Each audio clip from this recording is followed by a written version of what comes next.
அமெரிக்காவோட central command என்ன தெரியுமா சொல்கிறாங்க? ஆமாங்க, நீங்கள் கேள்விப்பட்ட செய்தி உண்மைதான். அந்த குவாஷம் ஐலாண்டை நாங்கள் தான் அடித்தோம் அப்படின்றாங்க. இப்போது சாலிடாக சொல்கிறாங்க. இதை எதுக்காக அடித்தோன்றதான் மேட்ரு. செல்ஃப் டிஃபென்ஸ்க்காக நாங்கள் அடிச்சிருக்கோன்றாங்க. இது அமெரிக்கா படையாக இப்போ ஈரான் அடிக்க வந்து அதுக்கான தற்காப்பாக அடிச்சிருக்கானு கேட்டிங்கன்னா அது கிடையாது. எங்களோட நெய்பர்ஸை டார்கெட் பண்ணி சில மிசைல்ஸும் ட்ரோன்ஸும் பறந்து வந்துச்சு. இதை பார்த்து நாங்கள் எப்படி சும்மா இருக்க முடியும்?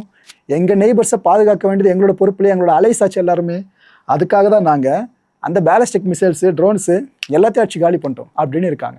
ஸோ தற்காப்புன்ற வார்த்தையை யாருக்காக பயன்படுத்திருக்கான்னு தெரியுதா? ஆக்சுவலாக மிடில் ஈஸ்ட் கண்ட்ரிஸே இப்போ ஃபுல்லாக பதட்டத்தில் இருக்குது. அமெரிக்கா பேஸ் உள்ளே வந்தால் நமக்கு ப்ரொடெக்ஷன் கிடைக்கும் பார்த்தா அமெரிக்கா பேஸும் சேர்த்துல ஈரான் அடிச்சுக்கிட்டு இருக்குன்னு அவங்க ஆல்ரெடி பதட்டத்தில் இருக்காங்க. அந்த பதட்டம் இன்னும் அதிகமாக இருக்கக்கூடாதுன்னு தான் அமெரிக்கா வாலண்டியராக உள்ள இறங்கி ஈரான்லேருந்து வந்து அந்த மிசைல்ஸ் ட்ரோன்ஸையும் இங்கே அடிச்சிருக்கதா சொல்கிறாங்க. ஐஆர்ஜிசி செம அப்செட். இதில் அவங்க என்ன நம்ம இப்போ அனௌன்ஸ் பண்ணியிருக்காங்க, ஓகேப்பா நீங்கள் அடிச்சிட்டிங்களே, நாங்கள் பார்த்துட்டு சும்மா இருப்போமா? அமெரிக்காவோட 5th ஃப்ளீட் ஹெட் குவார்ட்டர்ஸ் இருக்குல்ல பஹ்ரைனில், இதை நாங்கள் சக்ஸஸ்ஃபுல்லாக அடிச்சிட்டோன்னு சொல்லியிருக்காங்க. மக்களுக்கு தெரியுதா? மாறி மாறி மிசைலை லான்ச் பண்ணியிருக்காங்க. இங்கே அதான் கொடுமையே. அமைதி பேச்சுவார்த்தை பக்கம் போதா இல்லைன்னு தெரியல, ஆனால் இங்கே இந்த கூத்து நடந்துக்கிட்டு இருக்கு. எங்கள் பஹ்ரைனில் அடிச்சிருக்காங்க. அண்ட் ரீஜனல் யூஎஸ் ஏர்பேஸ் இருக்குல்ல, அதையும் சேர்த்து அடிச்சிருக்காங்க. இதோட விளைவு பண்ண தெரியுமா? அந்த பஹ்ரைனில் வான்வெளி இருக்குல்ல, அதை மூடிட்டாங்க, அவங்களோட லிமிடேஷனுக்குள்ளே வர்றது. அண்ட் ஈரானியன் மிசைல்ஸ் ட்ரோன்ஸ் எல்லாமே திரும்ப ஒரு முறை எவ்வளோ பவர்ஃபுல்லானதுன்னு உலகத்துக்கு நாங்கள் ப்ரூவ் பண்ணியிருக்கோன்னு ஐஆர்ஜிசி பகிரங்கமாக சொன்னது மட்டும் இல்லாமல் வீடியோவும் சேர்த்து வெளியிட்டிருக்காங்க. யூஎஸ் சென்ட்ரல் கமாண்ட் இந்த விஷயத்தை ஏற்றுப்பாங்களா? ஆமாம் எங்களை அடிச்சிட்டாங்க, நாங்கள் ஒத்துக்கிறோம் அப்படின்வாங்களா? கௌரவ பிரச்சனையாச்சு. யூஎஸ் சென்ட்ரல் கமாண்ட் இப்போ என்ன சொல்லுது? ஏங்க ஐஆர்ஜிசி சொல்கிறலாம் நம்பாதீங்க, அவங்க பொய் சொல்கிறாங்க.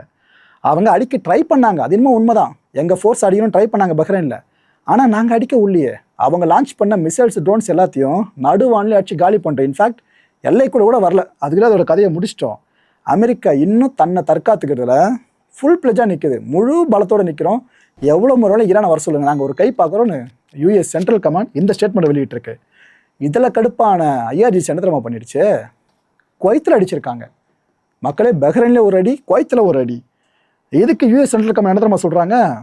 ஆமாங்க, இந்த முறை ட்ரை பண்ணாங்க, அவங்க இங்கே இருக்க பேஸ் அடிக்கலாம்னு சொல்லி ட்ரை பண்ணாங்க. ஆனால் இங்கேயும் நாங்கள் டிஃபெண்ட் பண்ணிட்டோம். ஈரானோட ட்ரோன்ஸை நாங்கள் சுக்கா எல்லாத்தையும் உடச்சி தள்ளிட்டோம்.